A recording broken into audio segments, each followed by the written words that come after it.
Okay, here we go. Limiting reactant and percent yield. And we're going to start with number 1. Good place to start. All right, here's what we have. We have 2 reactants. We have sulfur, this stuff, and we have oxygen, this stuff. These are both reacting to produce a product, in this case SO2. Which one of them is limiting? So what we're going to try to find out is which of these 2 reactants is going to produce less product. So I'm going to ask, how many moles of SO2 could we get from 45 moles of sulfur S8? All right. Well, we've been doing this for a while, so we're going to go from moles of sulfur to moles of SO2. That's what we're trying to find. And according to the equation, the ratios are 8 next to the SO2, 1 next to the sulfur. Bust out your calculator. You're going to say 45 times 8 divided by 1, and that means you're going to get 360 moles of SO2 from this S8 stuff. Okay, let's do the same thing with oxygen. How many moles of SO2 could we get from our 350 moles of oxygen? So what we're going to say is, okay, we're going from moles of oxygen to moles of SO2. According to the equation, the ratio is 8 to 8. Well, that's nice and simple because 8 over 8 is 1, so 350 times 8 divided by 8 is 350 moles of SO2. Look at that. If we reacted our 45 moles of sulfur, we'd get 360 moles of SO2. But when we react our 350 moles of oxygen gas, we only get 350. Which reactant is limiting? Oxygen is limiting reactant.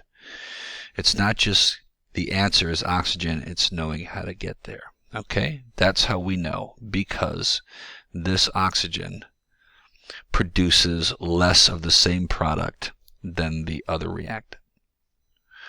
All right. Number 2, it's going to be a little bit more involved because it's starting us off in grams. So what's it saying? It's saying 20.5 grams of sodium. That's this stuff is reacting with 20.5 grams of chlorine. That's this stuff. And we have one product, NaCl. Which reactant is limiting? So how many moles of sodium chloride could we expect from our 20.5 grams of sodium?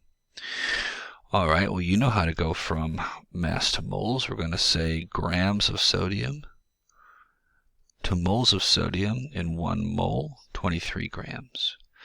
Now we can go from moles of sodium to moles of sodium chloride, and according to the balanced equation, the ratio is 2 to 2. All right, so we're going to say 20.5 divided by 23 times 2 divided by 2 is 0.9 moles of sodium chloride. All right, that's how much we can expect to get from this many grams of sodium. All right, let's keep going. How many moles of sodium chloride could we expect to get from the other reactant, 20.5 grams of chlorine? How many moles of sodium chloride could we expect from our 20.5 grams of CO2? Okay, there's a little 2 right there. That little fella, that tells us that there are 2 chlorines, and your periodic table tells you that each of them is 36 grams. That means that there are 72 grams of chlorine in 1 mole of chlorine. Now we can go from moles of chlorine to moles of sodium chloride, and what we know is that the ratio according to the equation is, is 2, I apologize, Start that one over. Is nothing there. That's a 1. 2. That means the ratio is 2 to 1. So we're going to say 20.5 divided by 72. Multiply that by 2. We get 0.57. Round that to 0.6. It doesn't really matter. What this tells us is that the chlorine is giving us less of this product. This 20.5 grams of chlorine, we don't get as much sodium chloride as we did with our sodium. That means that the chlorine is the limiting reactant. Okay?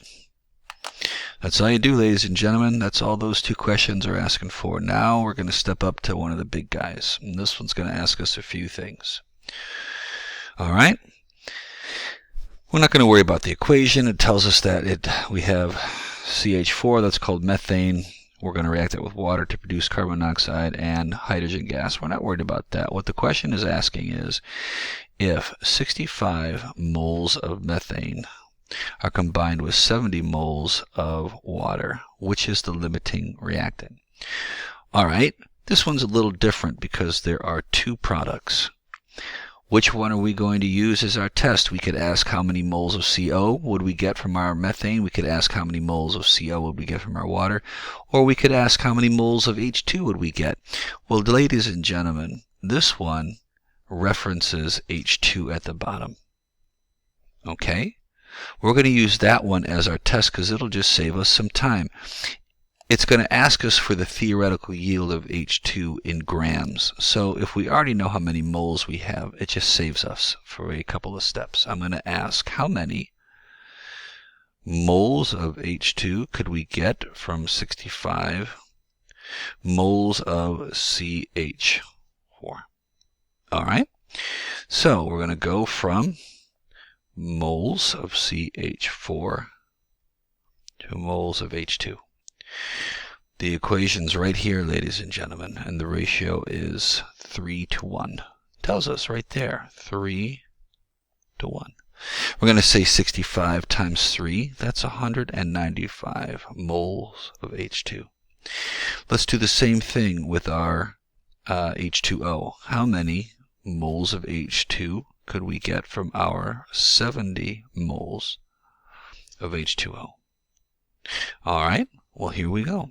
We're going to say, if we're going from moles of H2O to moles of H2, ratio is exactly the same, 3 to 1. It tells you right there, 3 to 1.